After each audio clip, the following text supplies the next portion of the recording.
of Freedom Cafe, the forum for comics. I'm your host, Hank Mack. I'm your host, Jose Coivo.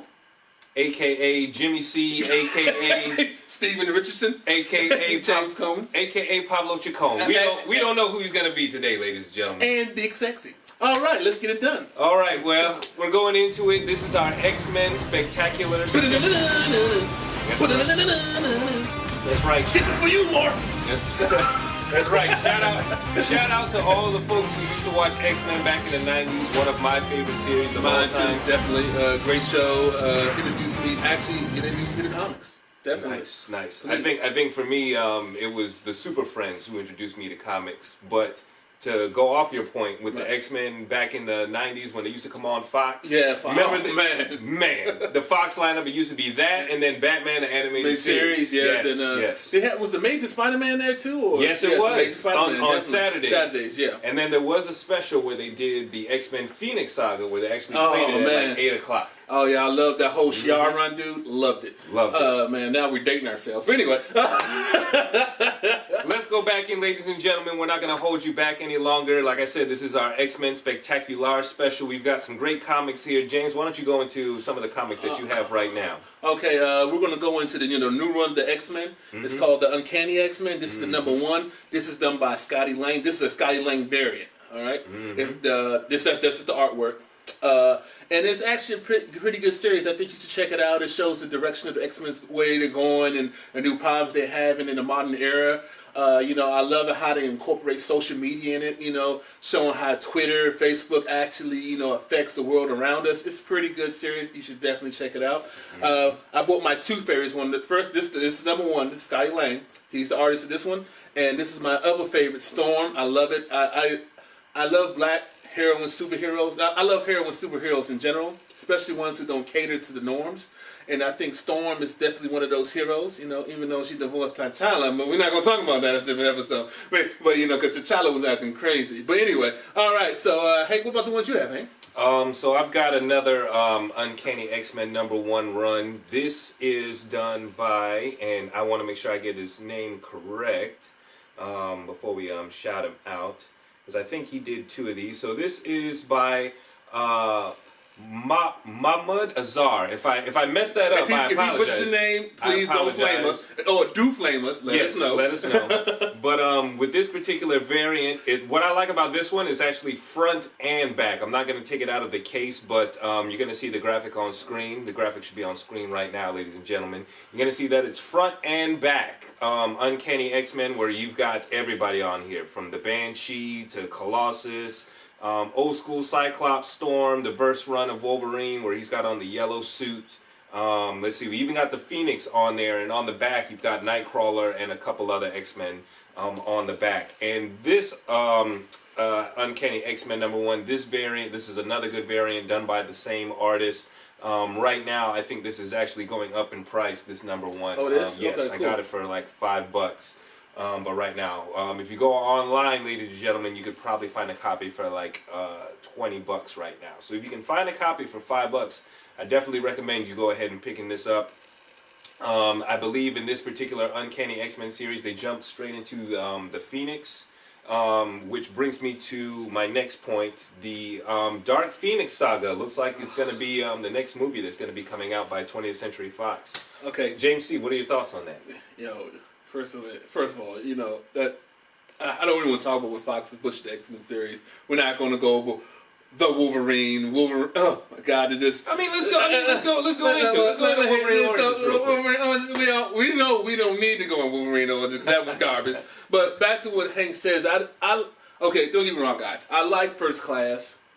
I liked it. What was the other one? It was First Class and... So we have, let's see. We have First Class, and then we've got X-Men Apocalypse. Okay. And we've also got Days of Futures Past. Okay. But in the order, if we go in order, we got First Class. Go ahead. Okay, the only reason I say, those are two I like. I like First Class and I like Days of Future Past. What did you like about it? Okay. One, I liked it how they basically rebooted the whole X-Men series because they needed it. Because all the other ones, don't get me wrong, Patch Stewart was amazing as Professor Xavier. I didn't really co-sign Holly Berry being Storm, but it's funny to me because those movies I grew up with, and most of them were garbage. but they still gross a significant amount of money. That shows how powerful the X-Men are to to our generation. And with those two, they rebooted it, and it was actually done tastefully. The only thing I didn't like about both of those two movies and this movie coming up is they had Mystique being the leader of the X-Men. The team leader out in the field. Now, if you guys follow X-Men, Mystique, no. We know she's Nightcrawler's baby mama. Nightcrawler's mom, excuse me. And we know that, she's always been on the side of Magneto and always hanging around Apocalypse, and to have her being a front runner for the X-Men doesn't feel right to me, and I don't think she deserves that title because the character, and I think the only reason they did it because, what's the chick name? Jennifer... Oh. Hunger Games chick. Yeah, we'll just call her the Hunger Games chick. The Hunger Games chick, the only reason I think she's the front runner is because of the Hunger Games and how popular of an actress she was. She is, excuse me. And I don't like that they based the whole series around her.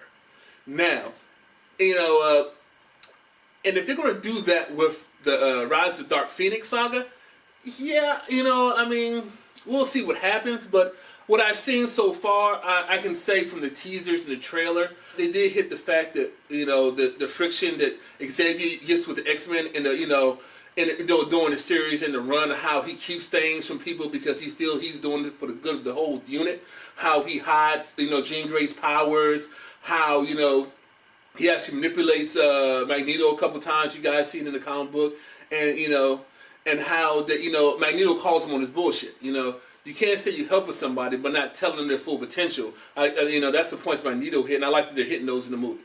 And the chick from Game of Thrones, Sansa. I'm gonna call her Sansa because that's who's in Game of Thrones. I think she's an amazing actress, and I think she's actually will do it. I think she will do the character justice. But the other one, the old school movie. What was the one with Which one? The Jean Grey one, the Dark Phoenix one they did before. That would be this one. X-Men: The Last Stand. X-Men: The Last Stand. We saw that one, and that one was garbage too. I don't even want to touch it because right now, right here they depend on Hugh Jackman, which I think Wolverine can be a front runner for the X-Men, not Mystique, but but they just did this all wrong. And the only good X-Men movie that Fox put out was Logan and Days of Future Past and First Class. To me, those are the only really standout X-Men movies. What do you think, Hank? I agree with you. I did like Old Man Logan. I thought Old Man Logan was done very well. It's Logan, not Old Man, because Old Man Logan was so different. Well, it's based off of Old Man Logan. Yeah, I'll give you that. Yes. Okay, because they're totally two different storylines. You're right. If you guys want to get into that, leave a comment, and we'll do an Old Man Logan in comparison to the movie. We'll definitely get into that, but I'm sorry, continue, Hank. First Class. Loved First Class. For sure. Loved everything about this one. Jennifer Lawrence was the actress who played Mystique. Thank you. Yeah, okay. Loved everything about this one. Damn it. The scene that got me was the scene where he took the coin, the one from that he got when he was at the camp, and he used that to take out Kevin Bacon and all the villains and stuff like that at the end, where he just, where he just went through his head slowly in slow motion. That was beautiful. I know, my favorite scene, I still have to go, to me, that was a good scene, but my favorite scene, of course, is the one with, the fast dude. I should know this. Quicksilver, yeah. Yes. The Quicksilver scenes were awesome. Yes. And I love the music montage. Even though people didn't like the second one, and which came first, Days of Future Past or Days of Future's Past came first. In First Class, the second one in First Class. I love when they play "Sweet Dreams Are Made of These." Who are we to disagree? Well, you got the lyrics wrong. Well, okay, whatever. But I liked it, you know what I'm saying? Please, yes. Don't touch me. That was a good one. The second one, Days of Future's Past, I did like.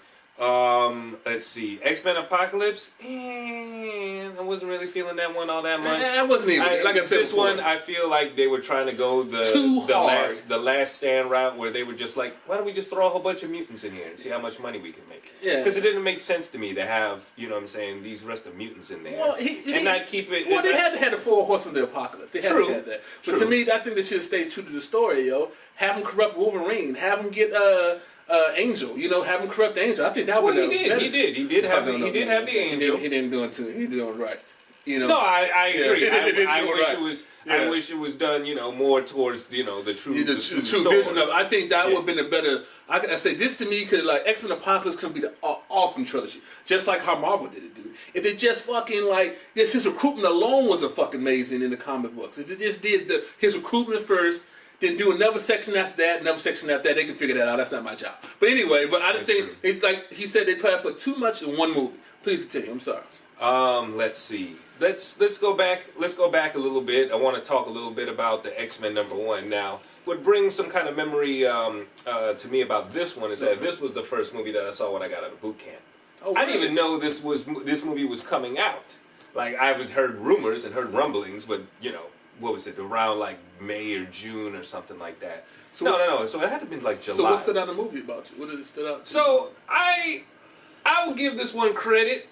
2000, the CGs and the stuff that they were trying to do. I'll give it some credit. They tried. They did try. They tried, and then they tried to pick it back up with X-Men United, X-Men 2. We actually saw that one when we had just got back from Iraq in Rhoda. And the scene where Wolverine comes up and he actually but no takes blood. the claws. Yeah, no blood. No blood. I mean, but he did actually stab one of the agents that got into the magic. Okay, I don't think we can say Asians, but I mean, it was one of Stryker's agents who came in there. Remember, everybody in the audience started clapping, including myself. I thought you said Asians. No, agents. No, we're not doing that. No, but you're right. That was interesting. Yes. But like I said, the first one, for the time, I agree with you. It wasn't that much CG, but they actually use practical effects. Yeah. The movies don't do anymore. Yeah. But like to me, it was like lackluster in superhero powers, which is understandable for the time. Yeah, for they the had time. One scene with Storm. Then they had like one scene, they didn't really use. To me, they really didn't use utilize Wolverine like they should. I mean, because his power was easy to claws. He done. You know what I'm saying? But then again, it's rated PG-13. I mean, all I think was hurting the X-Men series in the whole is it being rated PG-13. Mm-hmm. Because you got to remember, these dudes are doing massive destruction on like epic levels. You know what I mean? Mm-hmm. And just seeing Wolverine stab a bunch of dudes. Wolverine's vicious, when he go Berserk Barrage and when he does all his moves and stuff. I mean, you can't. Well, he does. I don't mean to cut you off, but he does get pretty vicious in. No. We're talking about the first two movies, though. Oh, true. Okay. Yeah, that's what I'm saying. The first two movies. I think, of course, these movies. I think the studios hurt themselves by making it PG-13 because they're trying to appeal to a younger audience. But as you guys know, and Hank knows that the Deadpool works. Yes. Even though they came on rated PG-13 Deadpool, which I think was stupid. But anyway, and let's not forget the first appearance of Deadpool in X-Men. Okay, let's forget the first appearance of Deadpool in this one right here. Ryan Reynolds right there. Yeah. I know. Let's forget about Mr. that. Liv Schreiber. Was it Weapon 11 or Weapon? Yeah. No, he was Weapon 11. Was it 11 or 13? Well, whatever. You guys correct us. The movie's so bad, I don't care. The movie is very bad. So and I went to a Rotten Tomato panel when I went to Comic-Con, and this was the worst movie of all time. I mean, it jumped all over the place, and CG was shabby to me a little bit, and And then what was Ryan Reynolds doing at the end? I don't know, when he was like this Deadpool with his face sewed up and stuff like that. He just had swords coming out every which way. It was crazy. I mean, honestly, somehow turned into a Dragon Ball Z character. I know. Kick Wolverine in the back of the head, and let's get this straight. You can teleport. You got Cyclops' power. You got Nightcrawler's power. You got like 1,000 of your power. You can't be one motherfucker. That is a fact. Hey, look here, yo. I'm gonna teleport in the air and just shoot you with my eye beams. That's it. That's it. I'm done. You're done. I'm done. You're done. You know what I'm saying? So yeah, why would I even get close to you? That's just okay. Anyway, I agree. Yeah. So I mean, that's it. Yeah. All the Wolverines were garbage. Oh my god. Even the Silver Samurai when they did it wrong too. It was like a mech suit or some shit. I don't know. It started out good. Okay. The concept started out good. Him going back to Japan to find out his roots. Yeah. And find Yuriko. Well, Yuriko wasn't technically in the movie. But yeah, we all know Wolverine was in love with that Japanese chick. Yes. Again, correct us. Please throw names at us. We want the input. But yeah, I like how they did touch that. He did fall in love and all that other stuff. And then they touched on when he saved the soldier at the beginning, right? When the bomb went off, and then that's Right. why he wanted to repay him, but instead, of course, during World War II. Yeah. There's always a twist. It's like he wanted his mutant power so he could live forever. Yeah, and it's like, what was the other one? The other X-Men movie, the one, Wolverine Origins. To me, Wolverine Origins, the best part was the beginning. When they showed Wolverine fighting in every fucking war. Yes, with Sabretooth. Yes. That got me so hyped in the theater. Yes. I was like, oh my god, this would be amazing. After that, it was just, the rest of it was garbage. Yeah. Yeah, okay. Yeah. I was like, yeah, let's just stop from there. Okay. So, if you were to rate all these movies from worst to best, what would be your rating, James? Okay. Okay, first one. X-Men First Class. It's your top one? It's good. Yes, top one. Let's just do your top three. Top three. Oh, that's easy. Days of Future Past and sad to say. I think you're right. I will go back to X-Men 1 because it started it. It was like one of the first superhero movies really to come out. So this actually is one of the movies to start the catalyst. We're not going to talk about the first superhero movie that came out that Marvel doesn't acknowledge, Blade. But anyway, so yeah, those are my top three right there. What about you, man? I think I'm going to do the same. I'm going to go, this is my number one. Right. We're going to go with this with number two. And you know what?